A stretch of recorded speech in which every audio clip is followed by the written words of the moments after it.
Hi ಎಲ್ರಿಗೂ ನಮಸ್ಕಾರ. ನೀವು ನೋಡ್ತಾ ಇದ್ದೀರಾ ನಮ್ಮ KFI. ನಾನು ಆಂಕರ್ ರಂಗನಾಥ್ ಗೌಡ. ನಮ್ಮ ಇಂಡಸ್ಟ್ರಿನಲ್ಲಿ ಹಲವಾರು ಮೂವೀಸ್ಗಳು ಒಂದು ಸೋಷಿಯಲ್ ಮೆಸೇಜ್ನ ಇಟ್ಕೊಂಡು ಬರ್ತಾ ಇರುತ್ತೆ. ಅಂಥದ್ದೇ ಒಂದು ಸಾಲಿನಲ್ಲಿ ಬರ್ತಾ ಇರುವಂಥ ಒಂದು ಮೂವಿ ಇದೇ ಜುಲೈ 4ನೇ ತಾರೀಕು ರಿಲೀಸ್ ಆಗ್ತಾ ಇದೆ, ಕ್ಯಾಪಿಟಲ್ ಸಿಟಿ. ಈಗ ಚಿತ್ರತಂಡ ನಮ್ಮ ಜೊತೆಗಿದ್ದಾರೆ, ಅವ್ರನ್ನ ವೆಲ್ಕಮ್ ಮಾಡುವಂಥ ಸಮಯ. ಮೊದಲನೇದಾಗಿ ನಮ್ಮ ಇಂಡಸ್ಟ್ರಿಗೆ ಒಬ್ರು ರಗಡ್ ಸ್ಟಾರ್ ಸಿಕ್ಕಿದ್ದಾರೆ ಅಂತಾನೆ ಹೇಳ್ಬೋದು. ರಾಜೀವ್ ರೆಡ್ಡಿ ಅವ್ರನ್ನ ಸ್ವಾಗತ ಕೋರೋಣ. ಸರ್ ನಮಸ್ಕಾರ. ನಮಸ್ಕಾರ. ಹೇಗಿದ್ದೀರಾ ಸರ್? ಚೆನ್ನಾಗಿದ್ದೀನಿ. ಎಸ್, ಅಂಡ್ ರಾಜೀವ್ ರೆಡ್ಡಿ ಅವರ ಕ್ಲಾಸ್ಮೇಟು ಮತ್ತೆ ಈ ಮೂವಿಯ ಒನ್ ಆಫ್ ದ ಪ್ರೊಡ್ಯೂಸರ್ ಆಗಿರುವಂತಹ ಮಂಜುನಾಥ್ ಅವರು ನಮ್ಮ ಜೊತೆಗಿದ್ದಾರೆ, ಅವ್ರನ್ನು ಕೂಡ ಸ್ವಾಗತ ಕೋರೋಣ. ಸರ್ ನಮಸ್ಕಾರ. ನಮಸ್ತೆ. ಹೇಗಿದ್ರೆ ಸರ್? ಚೆನ್ನಾಗಿದೆ. ಎಸ್, ಅಂಡ್ ಹಲವಾರು ಚಿತ್ರಗಳು ನಮ್ಮ ಇಂಡಸ್ಟ್ರಿಗೆ ಕೊಟ್ಟಂತಹ ಒಬ್ಬ ಸ್ಟಾರ್ ನಿರ್ದೇಶಕ ಅಂತಾನೆ ಹೇಳ್ಬೋದು. ಡೈರೆಕ್ಟರ್ ಅನಂತರಾಜು ಸರ್ ಅವರು ನಮ್ಮ ಜೊತೆಗಿದ್ದಾರೆ. ಸರ್ ನಮಸ್ಕಾರ. ನಮಸ್ಕಾರ. ನಮ್ಮ ಕನ್ನಡ ಫಿಲ್ಮ್ ಇಂಡಸ್ಟ್ರಿ ಚಾನೆಲ್ನ ಎಲ್ಲ ವೀಕ್ಷಕರಿಗೆ ನನ್ನ ನಮಸ್ಕಾರಗಳು. ಚೆನ್ನಾಗಿದ್ದೀವಿ. ಇದು ನನ್ನ 11ನೇ ಸಿನಿಮಾ. ನನ್ನ ಜರ್ನಿ 2008ರಿಂದ ನಿರ್ದೇಶಕನಾಗಿ ಪ್ರಾರಂಭ ಆದದ್ದು. ನನ್ನ ಮೊದಲನೇ ಸಿನಿಮಾ ಮಸ್ತ್ ಮಜಾ ಮಾಡಿ. ಹೌದು. ನಂತರ ಶಿವಣ್ಣ ಅವ್ರದ್ದು ನಂದ ಬಂತು, ಜಾಜಿ ಮಲ್ಲಿಗೆ, ಸ್ವಯಂವರ, ಕಿಲಾಡಿ ಕಿಟ್ಟಿ, ಅಪ್ಪು ಅಂಡ್ ಪಪ್ಪು, ಜಿದ್ದಿ, ಆಮೇಲೆ ಕಲ್ಪನಾಟು, ಕಿರಿಕ್ ಶಂಕರ. ಇದು 11ನೇ cinema capital city. Yes sir. And ಚಿತ್ರದ ಇನ್ನೊಬ್ರು ಪ್ರೊಡ್ಯೂಸರ್ ಆಗಿರುವಂತಹ ಕೃಷ್ಣಮೂರ್ತಿ ಅವರು ನಮ್ಮ ಜೊತೆಗಿದ್ದಾರೆ. ಸರ್ ನಮಸ್ಕಾರ. ನಮಸ್ಕಾರ. ಹೇಗಿದ್ದೀರಾ? ಚೆನ್ನಾಗಿದೆ. ಹೋಮ್ ಮಿನಿಸ್ಟರ್ ಅಂತ ಕರೀಲ್ಲ, ಇಲ್ಲ ಕೃಷ್ಣಮೂರ್ತಿ ಅಂತಾನೆ ಕರೀಲ್ಲ sir? Exactly. And sir, so capital city ಅಂತ ಹೇಳಿದ ತಕ್ಷಣ ನಮಗೆ ನಿಜಕ್ಕೂ ಕೂಡ ನೆನಪಾಗೋದು ಒಂದು ಸಿಟಿಯಲ್ಲಿ ಏನೇನು ನಡೆಯುತ್ತೆ, ಆ ಸಿಟಿಯಲ್ಲಿ ನಡೆಯುವಂಥ ಒಂದು ಮಾಫಿಯಾ ಆಗಿರಲಿ, ಅಂಡರ್ ವರ್ಲ್ಡ್ ಆಗಿರಲಿ, ಅಥವಾ ಅಲ್ಲಿ ನಡೆಯುವಂಥ ಒಂದು ಬಿಸ್ನೆಸ್ಗಳು, ಮತ್ತೆ ಹಲವಾರು ಕತೆಗಳು ಕನೆಕ್ಟ್ ಆಗುತ್ತೆ. ಸೊ ಯಾಕೆ ಕ್ಯಾಪಿಟಲ್ ಸಿಟಿ ಅಂತ ಹೇಳಿ ಆ ಒಂದು ಟೈಟಲ್ನ ಫಿಕ್ಸ್ ಮಾಡಿದ್ದು ಸರ್? ಆ್ಯಕ್ಚುಲಿ ಕತೆ ನಾವು ಈ ಕತೆ ಮಾಡಬೇಕು ಅಂತ ಡಿಸ್ಕಷನ್ ಮಾಡಿದಾಗ ಕತೆ ಕೇಳಿದ ತಕ್ಷಣ ನಮ್ಮ ರಾಜೀವ್ ಅವರು, ಸರ್ ಇದು ಬೆಂಗಳೂರಿಗೆ ಸಂಬಂಧಪಟ್ಟ ಕತೆ, ಬೆಂಗಳೂರಿನಲ್ಲೇ ನಡೆಯುವಂಥ ಕತೆ. ಸೊ ಹಾಗಾಗಿ ನಾವ್ಯಾಕೆ ನಮ್ಮ ಕ್ಯಾಪಿಟಲ್ ಸಿಟಿಯನ್ನು ಬೆಂಗಳೂರು ಕ್ಯಾಪಿಟಲ್ ಸಿಟಿ ಅಂತ ಇದೆಯಲ್ವಾ, ಯಾಕೆ ಅದನ್ನು ನಾವು ಈ ಟೈಟ್ಲಿಗೆ ಇಡಬಾರ್ದು ಅಂತೇಳಿ ಡಿಸ್ಕಷನ್ ಮಾಡಿದ್ಮೇಲೆ ಅದೇ ಸೂಕ್ತ ಅನ್ನಿಸ್ತು ನಮಗೆ. ಕ್ಯಾಪಿಟಲ್ ಸಿಟಿ ಬೆಂಗಳೂರು ಅನ್ನೋದು ನಮ್ಮ ಕತೆ ಡೈಲಾಗ್ನಲ್ಲಿ ಅಲ್ಲಲ್ಲಿ ಬಂದು ಹೋಗ್ತಾ ಇರುತ್ತೆ. ಸೊ ಅದು ಒಂಥರ ಪ್ರಚಾರಕವಾದಂಗೆ ಆಗುತ್ತೆ, ಸ್ವಲ್ಪ ನಮ್ಗೆ ವ್ಯಾಲ್ಯೂಬಲ್ ಆಗಿ ಕಾಣುತ್ತೆ ಸಬ್ಜೆಕ್ಟ್ಗೆ ಅಂತೇಳಿ ಆಮೇಲೆ ಡಿಸೈಡ್ ಮಾಡಿ ಕ್ಯಾಪಿಟಲ್ ಸಿಟಿ ಅಂತೇಳಿ. Okay sir. ರಾಜು ಸರ್, ಒಂಥರ ಟ್ರೈಲರ್ನಲ್ಲಿ ನೋಡೋದಕ್ಕೆ ನಾವು ಆ ಒಂದು ಟ್ರೈಲರ್ನಲ್ಲಿ ನೀವು ಕಂಪ್ಲೀಟ್ ಆಗಿ ರಗಡ್ ಆಗಿ ಕಾಣಿಸ್ತಾ ಇದ್ದೀರಾ. ಅಂಡ್ ರಗಡ್ ಸ್ಟಾರ್ ಅಂತ ಹೇಳಿನೇ ನಿಮಗೆ ಒಂದು ಟೈಟಲ್ ಕೂಡ ಸಿಕ್ಕಿದೆ. ಸೊ ಫಿಟ್ನೆಸ್ ಕೂಡ ಅದೇ ರೀತಿಯಾಗಿ ಮೇಂಟೈನ್ ಮಾಡಿದ್ದೀರಾ. ಏನಿದ್ರ ಸೀಕ್ರೆಟ್ ಸರ್?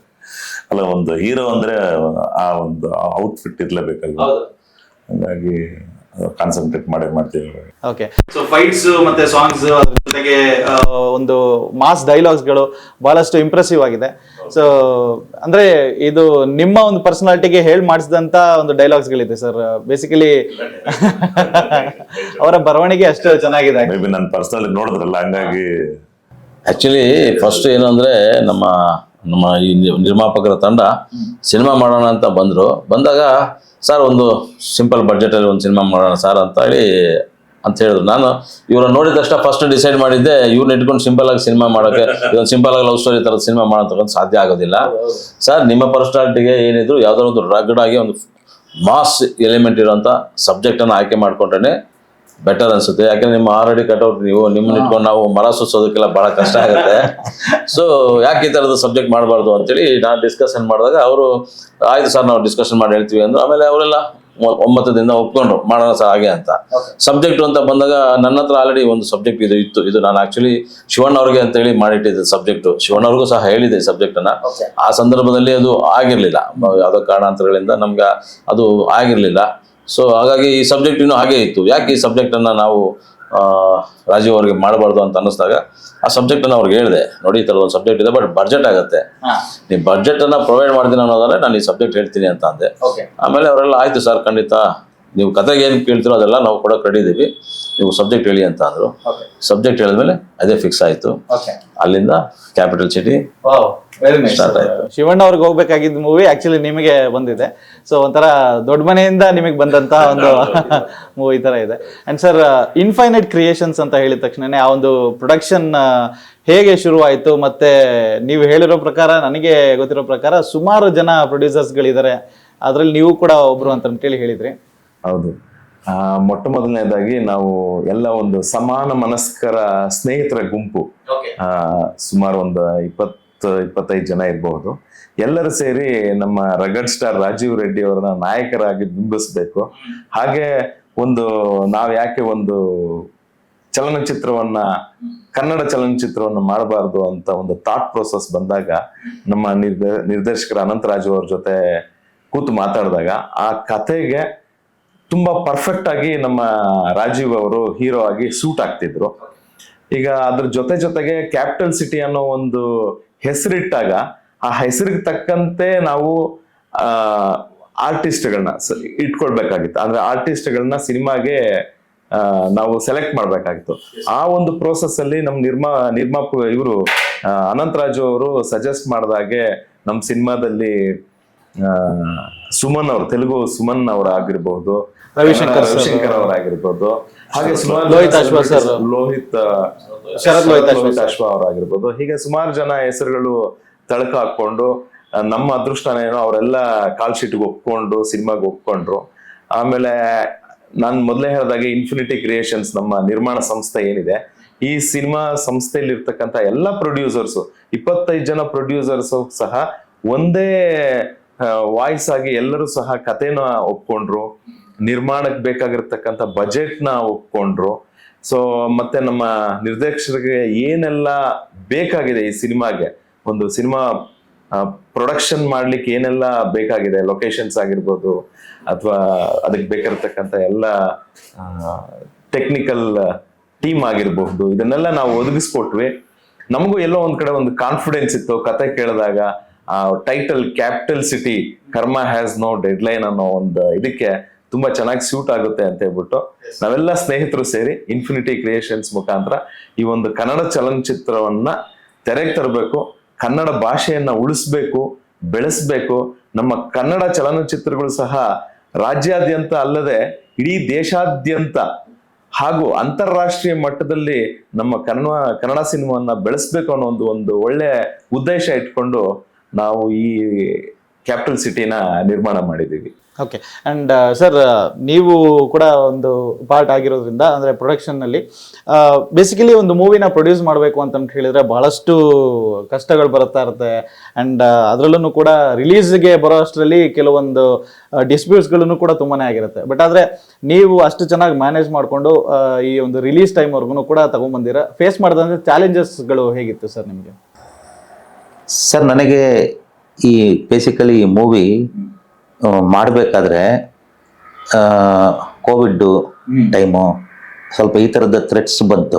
ಅದರ್ವೈಸ್ ನಮ್ಮ ಮ್ಯಾನೇಜ್ಮೆಂಟ್ ಆಗಲಿ, ನಮ್ಮ ಪ್ರೊಡಕ್ಷನ್ ಹೌಸ್, ನಮ್ಮದು ಇನ್ಫಿನಿಟಿ ಕ್ರಿಯೇಷನ್ಸ್ದಾಗಲಿ ಯಾವುದೇ ಥರದ ಒಂದು ಇದಿಲ್ಲ, ಎಲ್ಲ ಥರದ ಒಂದು ಸಹಕಾರ ಸಿಕ್ತು ನಮಗೆ. ನಮ್ಮ ಮುಖ್ಯ ಉದ್ದೇಶ ಒಂದೇ ಒಂದು, ಏನು ನಮ್ಮ ಮಂಜುನಾಥ್ ಅವರು ಹೇಳ್ದಂಗೆ ನಮ್ಮ ಕನ್ನಡ ಭಾಷೆ, ಕನ್ನಡ ಫಿಲಿಮ್ ಇಂಡಸ್ಟ್ರಿ ಉಳಿಸ್ಬೇಕು, ಬೆಳೆಸಬೇಕು. ಅದು ಮನಸ್ಸಿನಲ್ಲಿ ಇಟ್ಕೊಂಡು ನಮ್ಗೆ ಅದೇ ಥರದನೇ ಒಂದು ಒಳ್ಳೆ ಸ್ಟೋರಿ ಸಿಕ್ತು. ಮತ್ತು ನಾವೆಲ್ಲ ಒಂದು 15 ವರ್ಷದ ಒಂದು ಸ್ನೇಹಿತರು. ಮತ್ತು ಮೂರನೇದು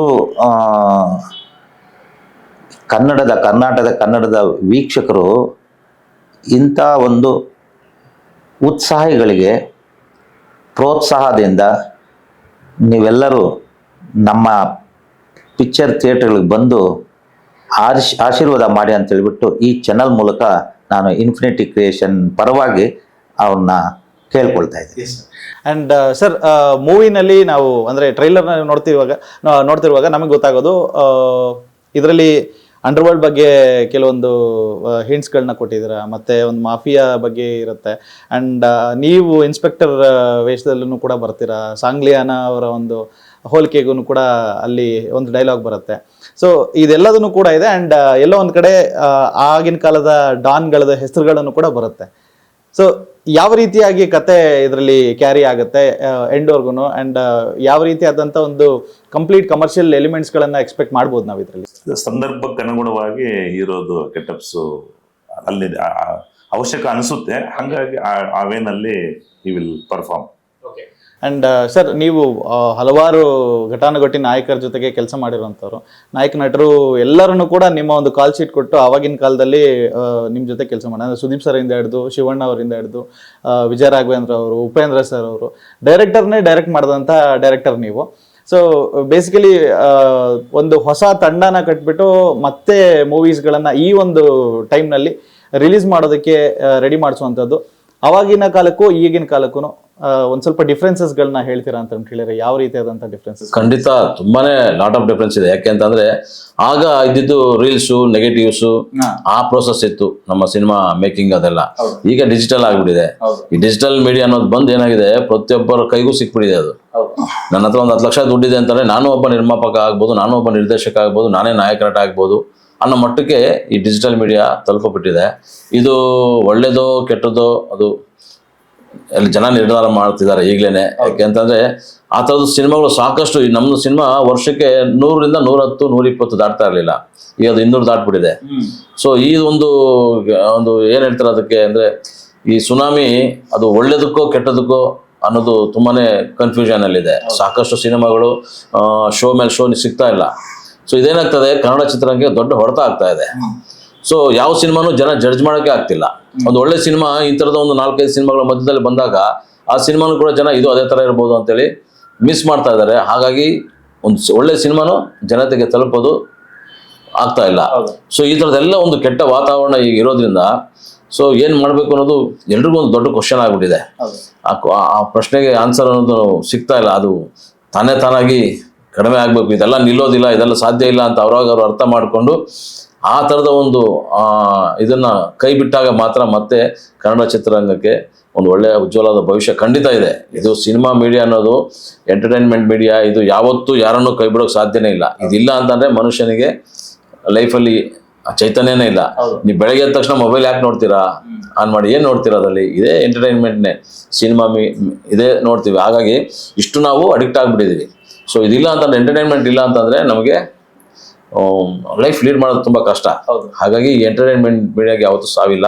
ಮತ್ತೆ ಕನ್ನಡ ಚಿತ್ರರಂಗ ಚೇತರಿಸ್ಕೊಳ್ಳುತ್ತೆ, ಮತ್ತೆ ಒಂದು ಒಳ್ಳೆ ಉತ್ತುಂಗ ಸ್ಥಿತಿಗೆ ಬಂದೇ ಬರುತ್ತೆ. ಈಗಿರುವಂಥ ಒಂದು ಪರಿಸ್ಥಿತಿಯನ್ನು ನಾವು 70-80ರ ದಶಕದಲ್ಲಿ ನೋಡಿದ್ವಿ. ಆಗ್ಲೂ ಥರ ಇದೇ ಥರ ಜನ ಥಿಯೇಟ್ರಿಗೆ ಬರದೆ ತುಂಬ ಸ್ಟ್ರಗಲ್ ಮಾಡ್ತಾ ಇದ್ದಂಥ ಲೈಫು. ಮತ್ತೆ ಅಲ್ಲಿಂದ ಚೇತರಿಸ್ಕೊಂಡು ಬಂದ್ವಿ, ನಂಬರ್ 1 ಟಾಪ್ ಹೋದ್ವಿ. ಈಗಲೂ ಕೂಡ ಕಾಂತಾರ ಮತ್ತು KGF ಅಂತ ಸಿನಿಮಾಗಳು ಇವೆಲ್ಲ ನಮ್ಮನ್ನು ಇಂಟರ್ನ್ಯಾಷನಲ್ ಲೆವೆಲ್ಗೆ ತೊಗೊಂಡೋಗಿದೆ. ಅದು ಒಳ್ಳೇದೋ ಕೆಟ್ಟದೋ ನಿರ್ಧಾರ ಮಾಡೋಕ್ಕೆ ಆಗ್ತಾ ಇಲ್ಲ. ಸೊ ಆ ಥರದ್ದು 1-2 ಸಿನಿಮಾನೇ ನಮಗೆ ಕನ್ನಡ ಇಂಡಸ್ಟ್ರಿಗೆ ಅಲ್ಲ, ಟೋಟಲಿ ಲಕ್ಷಾಂತರ ಜನ ಈ ಇಂಡಸ್ಟ್ರಿನ ನಂಬಿ ಬದುಕ್ತಾ ಇದ್ದಾರೆ. ಎಲ್ಲರಿಗೂ ನಾವು ನ್ಯಾಯ ಒದಗಿಸ್ಬೇಕು ಅಂತಂದರೆ ಸಣ್ಣ ಸಿನಿಮಾ ಬಡ್ಜೆಟ್ಗಳು ಗೆಲ್ಲಬೇಕು. ಗೆದ್ದಾಗ ಮಾತ್ರ ಎಲ್ಲ ಹೀರೋಗಳು ವರ್ಷಕ್ಕೆ 1-2 ಸಿನಿಮಾಗಳನ್ನು ಮಾಡ್ತಾ ಬಂದಾಗ ಥಿಯೇಟರ್ಗೂ ಕೂಡ ಸಿನಿಮಾ ಸಿಗುತ್ತೆ. ಎಷ್ಟೋ ಥಿಯೇಟರ್ಗಳಿಗೆ ಮುಚ್ಕೊಂಡು ಹೋಗ್ತಿದ್ದಾರೆ. ಯಾಕೆ? ಫೀಡಿಂಗ್ ಇಲ್ಲ, ಸಿನಿಮಾಗಳು ಬರ್ತಾ ಇಲ್ಲ. ಯಾವ ದೊಡ್ಡ ಹೀರೋಗಳು 2 ವರ್ಷಕ್ಕೆ 3 ವರ್ಷಕ್ಕೆ ಒಂದೊಂದು ಸಿನಿಮಾ ಮಾಡ್ತಾ ಇದ್ರೆ ಜನ ಏನಾಗಿರ್ತಾರೆ, ಅವ್ರಿಗೆ ಅವರ ಅಭಿಮಾನಿಗಳು ಅವರೆಲ್ಲ ಇರ್ತಾರೆ, ಅವ್ರು ಸಿನಿಮಾ ನೋಡ್ಬೇಕು ಅಂತ ಕಾತರಿಸ್ತಾ ಇರ್ತಾರೆ. ಅವ್ರು ಸಿನಿಮಾನೇ ಬರಲಿಲ್ಲ ಅಂತಂದ್ರೆ ಬೇರೆ ಸಿನಿಮಾ ನೋಡೋದಕ್ಕೆ ಅವ್ರು ಸ್ವಲ್ಪ ಹಿಂದೇಟ್ ಆಗ್ತಾರೆ. ಎಲ್ಲ ಹೊಸಬ್ರು ಏನ್ ಮಾಡಿರ್ತಾರೆ ಏನೋ ಅನ್ನೋ ಒಂದು ಇದಿರುತ್ತೆ. ಸೊ ಹಾಗಾಗಿ ಅವ್ರ ಮಧ್ಯದಲ್ಲಿ ಒಂದು ಒಳ್ಳೆ ಸಿನಿಮಾ ಬಂದಾಗ, ಈ ಥರದ್ದು ಲೋ ಬಡ್ಜೆಟ್ ಸಿನಿಮಾ ಬಂದಾಗ, ಅದು ಸಿನಿಮಾ ಇದ್ದಾಗ ಇರಪ್ಪ ಈ ಸಿನಿಮಾ ನೋಡಿ ನಮ್ಗೆ ಕಾನ್ಫಿಡೆನ್ಸ್ ತೃಪ್ತಿ ಬಂದಿದೆ, ಇದು ಯಾವುದೋ ಒಂದು ಲೋ ಬಡ್ಜೆಟಲ್ಲಿ ಯಾವುದೋ ಒಂದು ಒಳ್ಳೆ ಸಿನಿಮಾ ಮಾಡಿದಾರಂತೆ, ನೋಡೋಣ ಇದನ್ನು ನೋಡೋಣ ಅಂತೇಳಿ ಆಡಿಯನ್ಸಲ್ಲಿ ಒಂದು ಆಸಕ್ತಿ ಹುಟ್ಟುತ್ತೆ. ಸೊ ಹಾಗಾಗಿ ಈ ಥರದ ಒಂದು ಸಣ್ಣ ಸಿನಿಮಾಗಳು ಜನಕ್ಕೆ ತಲುಪಬೇಕು, ಸಕ್ಸಸ್ ಆಗಬೇಕು, ಕನ್ನಡ ಇಂಡಸ್ಟ್ರಿಗೆ ಒಳ್ಳೇದಾಗಬೇಕು ಅನ್ನೋದೇ ನಮ್ಮ ಇಂಟೆನ್ಷನ್. ಎಸ್. ಅಂಡ್ ಸರ್, ಮೂವಿಲಿ ಹೀರೋಯಿನ್ಸು ಬರೀ ಮೂವಿನಲ್ಲಿ ಮಾತ್ರ ಆಕ್ಟ್ ಮಾಡಿದ್ದಾರೆ, ಬಟ್ ಅದ್ರ ಪ್ರಮೋಷನ್ಸ್ಗೆ ಬಂದಿಲ್ಲ, ಯಾಕೆ ಅಂತ ಕೇಳ್ಬೋದಾ? ಅವ್ರು ಬೇರೆ ಪ್ರಾಜೆಕ್ಟ್ಸ್ ಬಿಸಿ ಇದ್ದಾರೆ ಸರ್. ಅಂದ್ರೆ ಇವಾಗ ಅಂದ್ರೆ ಇಂಡಸ್ಟ್ರಿನಲ್ಲಿ ಆಕ್ಚುಲಿ ಕಂಪ್ಲೇಂಟ್ಸ್ಗಳು ಇದ್ದೇ ಇರುತ್ತೆ. ಮೂವಿಲಿ ಕಂಪ್ಲೀಟ್ ಮೂವಿ ಮಾಡ್ತಾರೆ, ಬಟ್ ಆದ್ರೆ ಪ್ರಮೋಷನ್ಸ್ಗೆ ಹೀರೋಯಿನ್ಸ್ಗಳು ಬರೋದಿಲ್ಲ ಅಂತ ಹೇಳಿ ಆತರ ಏನಿಲ್ಲ. ಆಕೆ ನಮ್ಮ ಆಡಿಯೋ ಫಂಕ್ಷನ್ಗೆಲ್ಲ ಬಂದಿದ್ರು. ಈಗ ಏನಾಗಿದೆ, ಅವರೊಂದು ರಿಯಾಲಿಟಿ ಶೋ ಮಾಡ್ತಿದ್ದಾರೆ, ವೆಬ್ ಸೀರೀಸ್ ಒಂದೇನೋ ಮಾಡ್ತಿದ್ದಾರೆ. ಸೊ ಹಾಗಾಗಿ ಅವ್ರಿಗೆ ಟೈಮ್ ಆಗ್ತಿಲ್ಲ, ಈ ಟೈಮ್ ಅವ್ರಿಗೆ ಅಡ್ಜಸ್ಟ್ ಆಗ್ತಿಲ್ಲ. ರಿಲೀಸ್ ಟೈಮ್ನಲ್ಲಿ ಖಂಡಿತ ನಾನು ಇರ್ತೀನಿ ಅಂತ ಹೇಳಿದ್ದಾರೆ, ಬರ್ತಿದ್ದಾರೆ. ಅಂಡ್ ಸರ್, ನೀವು ಇಬ್ರು ಕೂಡ ಕ್ಲಾಸ್ಮೇಟ್ಸು, ಕಾಲೇಜ್ ಟೈಮಿಂದನೂ ಕೂಡ ಇಬ್ರಿಗೂ ಕೂಡ ಆ ಒಂದು ಬಾಂಧವ್ಯ ಹಾಗೇನೆ ಉಳ್ಕೊಂಡ್ ಬಂದಿದೆ. ಸೊ ಕಾಲೇಜ್ ಟೈಮಲ್ಲಿ ಯಾವ ರೀತಿಯಾಗಿರ್ತಾ ಇತ್ತು ನಿಮ್ಮ ಒಂದು ಬಾಂಡಿಂಗು, ಅಂಡ್ ಇವಾಗ ಯಾವ ರೀತಿಯಾಗಿ ಅದು ಉಳ್ಕೊಂಡ್ ಬಂದಿದೆ ಸರ್? ಇಲ್ಲ, ಚೇಂಜ್ ಆಗಿಲ್ಲ. ಒಳ್ಳೆ ಪ್ರಶ್ನೆ ಇದು, ಒಳ್ಳೆ ಪ್ರಶ್ನೆ. ಆದ್ರೆ ಹಾನೆಸ್ಟ್ ಆಗಿ ಹೇಳ್ಬೇಕಾದ್ರೆ ಕಾಲೇಜ್ ದಿನಗಳಲ್ಲಿ ನಾವು ಈ ತರ ಒಂದು ಅಂದ್ರೆ ಅದು ಅವಾಗ ಒಂದು ತುಂಟತನ ಮತ್ತೆ ಒಂದ್ ಸ್ವಲ್ಪ ಜಾಸ್ತಿ ಹುಡುಗಾಟಿಕೆ ಎಲ್ಲದನ್ನು ಕೂಡ ಇರುತ್ತೆ. ಅದೆಲ್ಲ ಇರುತ್ತೆ ಪ್ರತಿಯೊಬ್ಬ ಮನುಷ್ಯನಿಗೂ ಆ ಒಂದು ವಯಸ್ಸಿನಲ್ಲಿ ಬರ್ತಕ್ಕಂತ ಒಂದು ಸಹಜ ಪ್ರಕ್ರಿಯೆ. ಹೀರೋಗೆ ಎಷ್ಟು ಜನ ಹೀರೋಯಿನ್ಸ್ ಇದ್ರು ಅವಾಗ? ಬರೀ ಓದೋದ್ರ ಮೇಲೆ ಕಾನ್ಸಂಟ್ರೇಟ್ ಇಲ್ಲ, ಮಾಡ್ತಾ ಇದ್ದಾರೆ. ಅವಾಗ್ಲೂ ಸಹ ಇವರು ನಾವು ತೆಲುಗಲ್ಲಿ ಹೇಳ್ತಾರಲ್ಲ 6 ಅಡುಗಳ ಬುಲೆಟ್ ಅಂತ, ಅಂದ್ರೆ 6 ಅಡಿ ಬುಲೆಟ್, ಒಳ್ಳೆ ಫಿಸಿಕ್ ಇತ್ತು. ಸೊ ಆ ಫಿಸಿಕ್ ನ ಉಳಿಸ್ಕೊಂಡು ಮತ್ತೆ ಇನ್ನೂ ಹೆಚ್ಚಿನ ಶ್ರಮ ಪಟ್ಟು ಈಗ ಇನ್ನೂ ಒಳ್ಳೆ ಹ್ಯಾಂಡ್ಸಮ್ ಆಗಿದ್ದಾರೆ.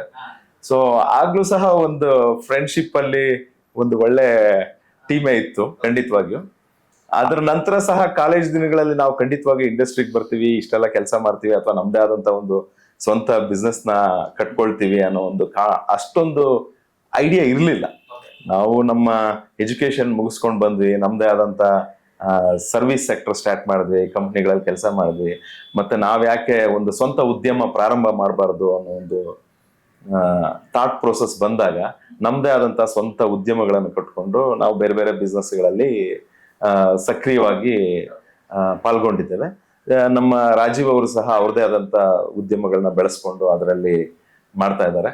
ಅದ್ರ ಜೊತೆಗೆ ನಮ್ಗೆ ಒಂದು ಪ್ಯಾಷನ್ ಇತ್ತು, ನಮ್ಮ ಕನ್ನಡ ಚಲನಚಿತ್ರ ರಂಗಕ್ಕೆ ಏನಾದ್ರೂ ಒಂದು ಕೊಡುಗೆ ನೀಡಬೇಕು, ನಾವು ಇದರಲ್ಲಿ ಸಕ್ರಿಯವಾಗಿ ಪಾಲ್ಗೊಳ್ಬೇಕು ಅನ್ನೋ ಉದ್ದೇಶದಿಂದ ನಮ್ಮೆಲ್ಲ ಸ್ನೇಹಿತರ ಗುಂಪೆಲ್ಲ ಸೇರಿ ಒಂದು ಇನ್ಫಿನಿಟಿ ಸಂಸ್ಥೆನ ನಿರ್ಮಾಣ ಮಾಡಿ ಅದ್ರ ಮುಖಾಂತರವಾಗಿ ನಾವು ಈ ಸಿನಿಮಾ ಪ್ರೊಡ್ಯೂಸ್ ಮಾಡಿದೀವಿ.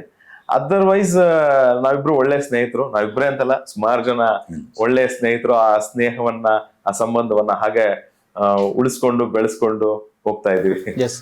ಅಂಡ್ ಸರ್, ಮೂವಿನಲ್ಲಿ ರವಿಶಂಕರ್ ಸರ್ ಇದ್ದಾರೆ, ಸುಮನ್ ಸರ್ ಇದ್ದಾರೆ, ಅಂಡ್ ಶರತ್ ಲೋಹಿತಾಶ್ವ ಇದ್ದಾರೆ, and Rajeev Reddy sir. So ಇವರೆಲ್ಲರೂ ಕೂಡ ಒಂದ್ ಕಡೆ ಆದ್ರೆ ರಾಜೀವ್ ರೆಡ್ಡಿ ಸರ್ ಒಂದ್ ಕಡೆಗೆ ಇರ್ತಾರೆ. ಸೊ ಇದೊಂಥರ ಕ್ಲೈಮ್ಯಾಕ್ಸ್ ಅಲ್ಲಿ ಯಾವ ರೀತಿಯಾದಂಥ ಒಂದು ಫೈಟ್ಸ್ ನಡಿಬೋದು ಮತ್ತೆ ಹೇಗಿರ್ಬೋದು ಅನ್ನೋದು ತುಂಬಾನೇ ಕುತೂಹಲಕಾರಿಯಾಗಿರುತ್ತೆ. ಬಿಕಾಸ್ ಅಷ್ಟು ದೊಡ್ಡ ದೊಡ್ಡ ವಿಲನ್ಸ್ಗಳು ಇವ್ರ ಎದುರಿಗೆ ಬಂದಾಗ ಯಾವ ರೀತಿಯಾದಂಥ ಒಂದು ಟಗ್ ಆಫ್ ವಾರ್ ಇರ್ಬೋದು ಸರ್?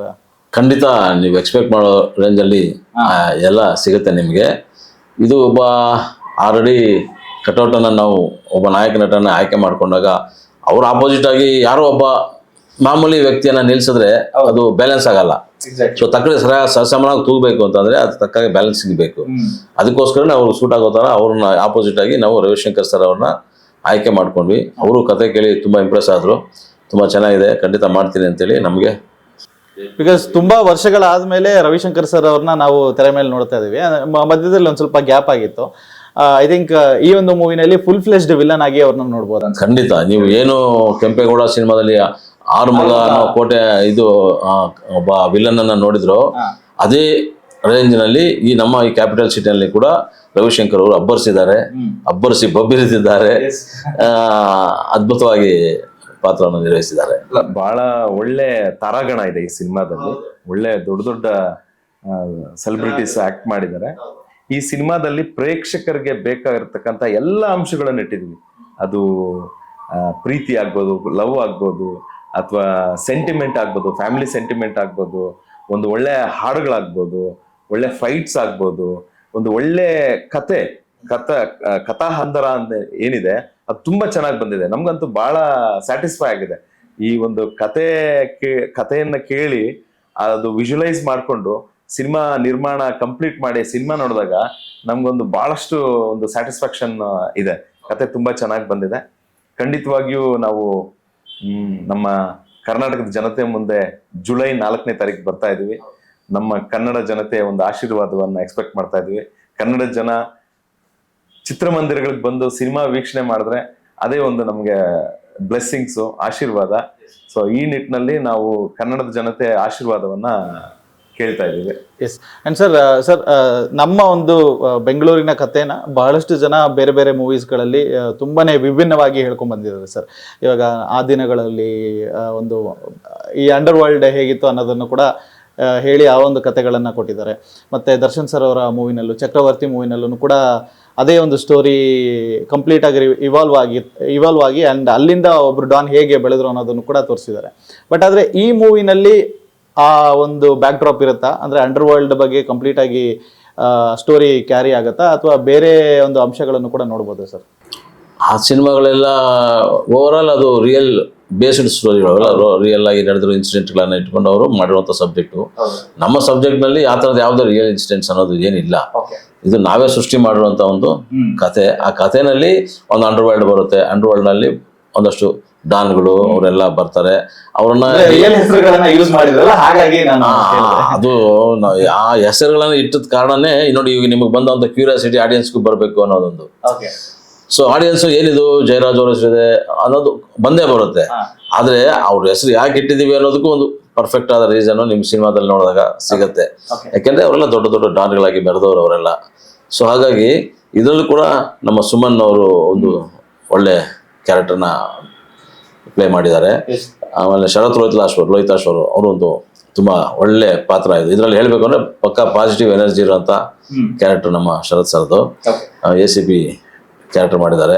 ಆಮೇಲೆ ಇನ್ನು ಅರವಿಂದ್ ಮಾಡಿದ್ದಾರೆ, ಮತ್ತೆ ಅನುಷಾ ಅಂತೇಳಿ ಆಕ್ಟ್ರೆಸ್ ಅವ್ರು ಮಾಡಿದ್ದಾರೆ. ಅವ್ರು ಬಂದ್ಬಿಟ್ಟು ನಮ್ಮ ರಾಜೀವ್ ಅವ್ರಿಗೆ ಸಿಸ್ಟರ್ ಕ್ಯಾರೆಕ್ಟರ್, ಅಕ್ಕನ ಕ್ಯಾರೆಕ್ಟರ್ ಮಾಡಿದ್ದಾರೆ. ಅದು ಒಂದು ಮೇನ್ ಲೀಡ್ ಕ್ಯಾರೆಕ್ಟರ್. ಇನ್ನು KS ಶ್ರೀಧರ್ ಅವರು ಮಾಡಿದ್ದಾರೆ, ಅವರು ಒಂದು MLA character. So second half ನಲ್ಲಿ ಕತೆ ಟೇಕಪ್ ಅವರಿಂದ. ಹಾಗಾಗಿ ಎಲ್ಲ ಕ್ಯಾರೆಕ್ಟರ್ಗಳು ತುಂಬಾ ಅದ್ಭುತವಾಗಿ ಮೂಡಿ ಬಂದಿದೆ. ಸಿನಿಮಾಗೆ ಕತೆಗೆ ಆಪ್ಟ್ ಆಗಿ ಕ್ಯಾರೆಕ್ಟರ್ಗಳೆಲ್ಲ